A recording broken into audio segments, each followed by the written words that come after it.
নমস্কার বন্ধুরা, তোমাদের সবাইকে স্বাগত জানাই জিকে পয়েন্ট 365 ইউটিউব চ্যানেলের আরও একটি নতুন ভিডিওতে।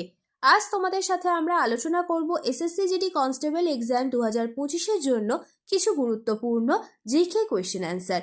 বিগত বছরের কোয়েশ্চেনের মধ্য থেকে বাছাই করা ইম্পর্টেন্ট কোয়েশ্চেন আমরা তোমাদের সাথে আলোচনা করব। তার সাথে থাকছে প্রশ্ন সংক্রান্ত অনেক গুরুত্বপূর্ণ তথ্য। এই যে এক্সট্রা নোটসগুলো তোমাদের সাথে আমরা আলোচনা করছি, এই এক্সট্রা নোটসগুলো তোমরা অবশ্যই খাতাতে নোট ডাউন করে ভালোভাবে তৈরি করবে। এই এক্সট্রা নোটসগুলো কিন্তু তোমাদের খুব হেল্প করবে পরীক্ষাতে, সেই কারণে তোমরা কেউ এই তথ্যগুলো মিস করবে না।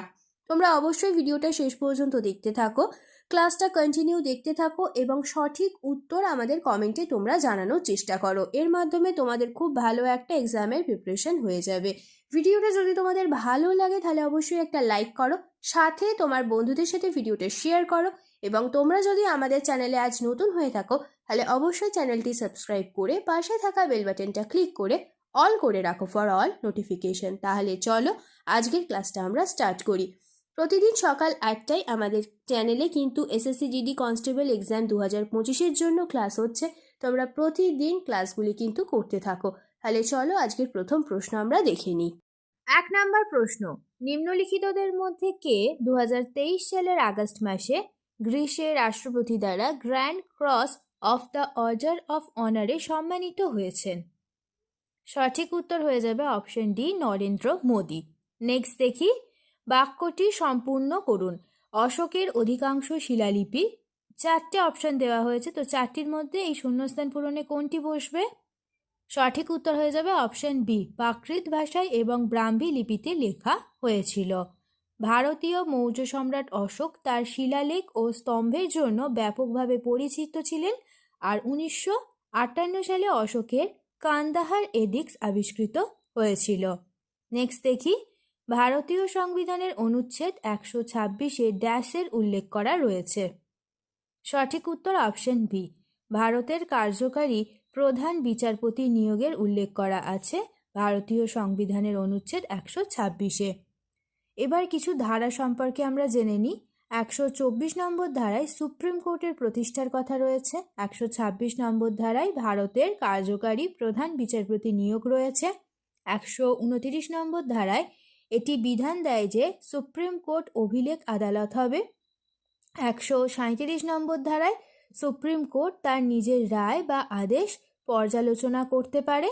আর 143 নম্বর ধারায় সুপ্রিম কোর্টের সাথে পরামর্শ করার রাষ্ট্রপতির ক্ষমতা কথা বলা আছে। নেক্সট প্রশ্ন দেখি, নিম্নলিখিতদের মধ্যে কে কুডিয়াট্টামের নবজাগরণের অন্যতম পথপ্রদর্শক ছিলেন? সঠিক উত্তর অপশন বি, আম্মানুর মাধব চাকিয়ার। কুডিয়াট্টম হলো একটি ঐতিহ্যবাহী নাট্যশিল্প, এটি মূলত কেরালা রাজ্যে দেখা যায়। নেক্সট প্রশ্ন দেখি, দীপিকা পল্লিকাল কার্তিক নিম্নের কোন খেলার সাথে যুক্ত? সঠিক উত্তর অপশন সি, স্কোয়াশ খেলার সাথে যুক্ত। এবার আমরা জেনে নিই স্কোয়াশ আরও কিছু প্লেয়ারদের নাম। সিদ্ধার্থ সুচদে, দীপিকা পল্লিকাল কার্তিকের নাম তো জানলাম, আনাকা, অলঙ্কামণি আর জ্যানেট বিধি। এই তথ্যগুলো কিন্তু ইম্পর্টেন্ট। নেক্সট দেখি, ত্রিপুরার কোন প্রয়াত প্রবীণ আদিবাসী নেতা 2023 সালে মরণোত্তর পদ্মশ্রী পেয়েছিলেন? সঠিক উত্তর অপশন ডি, নরেন্দ্রচন্দ্র দেব বর্মা। তিনি ত্রিপুরার একজন প্রবীণ আদিবাসী নেতা, তিনি 2023 সালে মরণোত্তর পদ্মশ্রী পেয়েছেন। নেক্সট প্রশ্ন দেখি, নাবার্ড কত সালে মাইরাটাকে অ্যাকশন রিসার্চ প্রজেক্ট অনুমোদন করে? সঠিক উত্তর হয়ে যাবে অপশন এ, 1987 সালে। নাবার্ডের ফুল ফর্ম হলো National Bank for Agriculture and Rural Development. নাবার্ডের সদর দপ্তর অবস্থিত মুম্বাইয়ে, আর নাবার্ড প্রতিষ্ঠিত হয়েছিল 1982 সালে। নেক্সট প্রশ্ন দেখি, নিম্নলিখিত কোনটি হোয়াইট গুডসের উদাহরণ? সঠিক উত্তর অপশন সি, এয়ার কন্ডিশনার এবং এলইডি লাইট হলো হোয়াইট গুডসের উদাহরণ। এই অর্থনীতিতে মোট 3টি সেক্টর আছে, একটি প্রাথমিক খাত, একটি সেকেন্ডারি সেক্টর আর একটি টার্সিয়ারি সেক্টর। এই 3টি প্রধান খাত রয়েছে এই অর্থনীতিতে, এই তথ্যটি মনে রাখবে।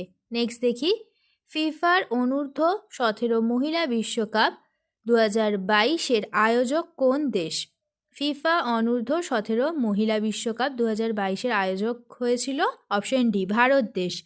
ফার্স্ট হয়েছিল 2008 সালে, আয়োজক হয়েছিল নিউজিল্যান্ড। 2022 সালের আয়োজক হয়েছিল ভারত, আর 2024 সালের আয়োজক হয়েছিল ডোমিনিকান প্রজাতন্ত্র। নেক্সট প্রশ্ন দেখি, নিম্নলিখিতদের মধ্যে কাকে আধুনিক ভারতনাট্যমের জননী বলা হয়? সঠিক উত্তর হয়ে যাবে অপশন বি, রুক্মিণী দেব আরুন্ডেলকে আধুনিক ভারতনাট্যমের জননী বলা হয়। প্রখ্যাত ভারতনাট্যম শিল্পী এবং কলাক্ষেত্র এর প্রতিষ্ঠাতা রুক্মিণী দেবী আরুন্ডেল 1956 সালে পদ্মভূষণ পুরস্কারে ভূষিত হয়েছিলেন। এই তথ্যটি সাথে তোমরা মনে রাখবে। নেক্সট দেখি, ভারতের 2011 সালের আদমশুমারি অনুসারে সর্বভারতীয় স্তরে প্রাপ্তবয়স্কদের সাক্ষরতার হার হল, সঠিক উত্তর অপশন এ 69.3%। নেক্সট প্রশ্ন দেখি, নিচের কোনটি তাপমাত্রার এসআই একক?